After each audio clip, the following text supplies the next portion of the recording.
Welcome back to the channel everyone. I hope you're doing absolutely well. Today back with another video. So in this video we're gonna be revisiting the old Samsung flagship Samsung Galaxy S5 Exynos over here. So I'll be talking whether this device is still worth to buy in 2020 or you can get a lot for the amount of price what this thing costs right now. It's available somewhere around 3 to 4,000 here in India. Offline, especially yes, offline itself it's available here in India everywhere.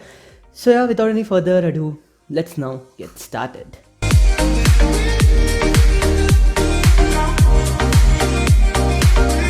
So this here I have is the Samsung Galaxy S5 Exynos, a 6-year-old Samsung flagship from today. So this thing was out somewhere in the year 2014 and this was really a big move from Samsung, like in processing power, also in display quality, resolution, etc. So its previous generation Samsung Galaxy S4, it had octa-core processor, but all the 8 cores couldn't work together. But with this thing, Samsung changed that and all the 8 cores could work together in this one. So it came out in 2 versions. So here in India and some other regions it was available in Exynos processor, and whereas in US and other regions it was available with a Snapdragon processor which was way more powerful than Exynos at that time, and the trend follows today as well. So if you haven't seen Mr. Who's the Boss video comparing S20 Ultra, the Snapdragon and Exynos variant, you must have a look at it. Also Jerry Everything have compared Note 20 Ultra, Exynos and Snapdragon. So you can see that Exynos is 20%, at least 16 to 20%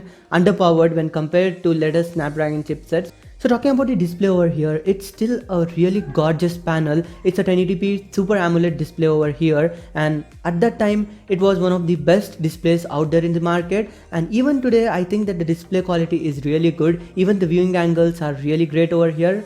Also the display is sharp enough outdoors and the brightness is also good. So talking about its design over here, as expected with 2015 or 2014 standards, everything is plastic over here, including the back, the front and the side rails. Everything is plastic, and Samsung phones were like known to wear out. I mean the side panel was wearing out on all of the Samsung devices at that time, and it changed with Samsung Galaxy S6 when Samsung shift to metal from plastic, and from then onwards it's not that case. So when we compare it with 2020 standard, it's really cheap over here. Yes, obviously it would feel cheap plastic, not like high-end plastic, anything like that. Still, that's what it is. Also talking about the form factor, this was the form factor from 2015. It's not like all screen display what we have seen in 2020 smartphones. Also like so many other smartphones coming out, like all of the smartphones are coming out with that high aspect ratio in 2020, but this is what you get over here. And still the panel is really good. I like the quality of the panel. Even in 2020 it's really good.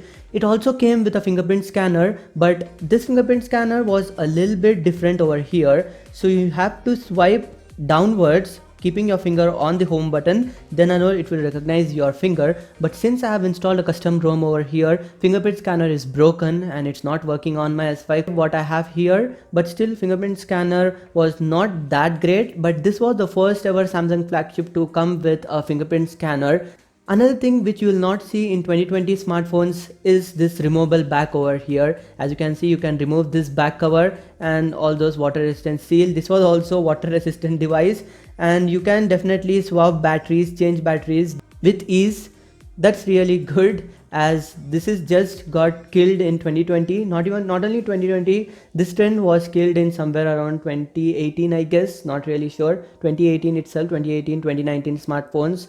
So yeah, that's what it is over here.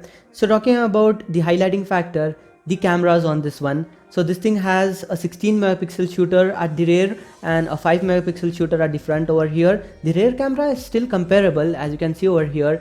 It takes pretty decent photos outdoors, and sometimes it's also really good, I should say. And dynamic range is also pretty good outdoors, but indoors it struggles a lot, and in low lighting conditions it's like not at all good, I should say.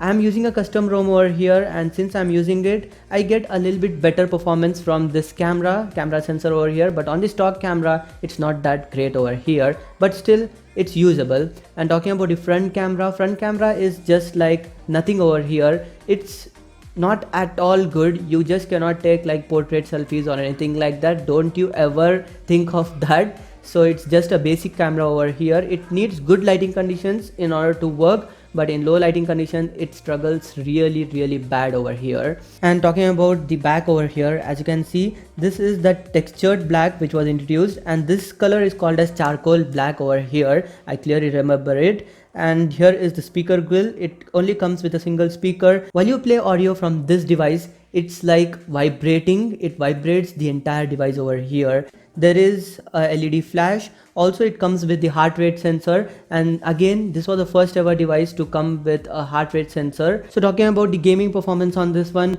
so high-end games, just it doesn't run at all like PUBG or Call of Duty, etc. Although I haven't tried COD on this one, but still PUBG was not at all running properly. I had posted 2 videos on my channel, so I'll have that linked in the description. It doesn't work really well at all, guys, so you just cannot expect that. I'm not sure about the Snapdragon variant, so I would definitely suggest you to go for Snapdragon variant. Like, if you are really looking for this old thing, like some people are interested in collecting these smartphones, so if you find a Snapdragon variant, just go for it, because it's way better than this thing over here, the Exynos variant what I have. It's like not that great at all in terms of performance. It lags every now and then, and you just cannot run anything high end on this one. Also, the Exynos variant supports 3G. Support for 4G is not there over here, but with the Snapdragon variant, 4G was there and still it works. So the end conclusion would be that even in 2020, if you are tight on budget and if you are like hardcore fan of Samsung flagships, and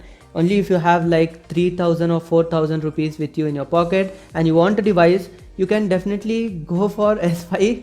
But I just don't recommend you guys, because it's like not that great at all according to 2020 standards. Even for 5K segment, guys, you can get Xiaomi smartphones like Xiaomi Redmi Note 3 Pro you can get. Also, you can get Xiaomi Redmi Note 4 also, not sure, and many other smartphones which were launched after this one, which are way better than this one, I should say, over here. But only if you are using it for media consumption.